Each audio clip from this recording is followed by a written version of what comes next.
This is the brief on the distance approach to algorithmic pairs trading.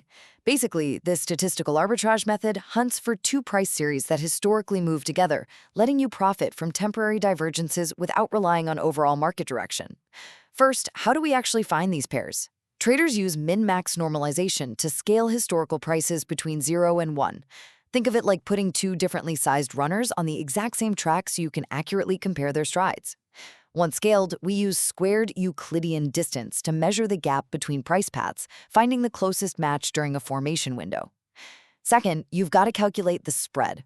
We use historical standard deviations to trigger entries, essentially shorting the expensive asset and buying the cheap one.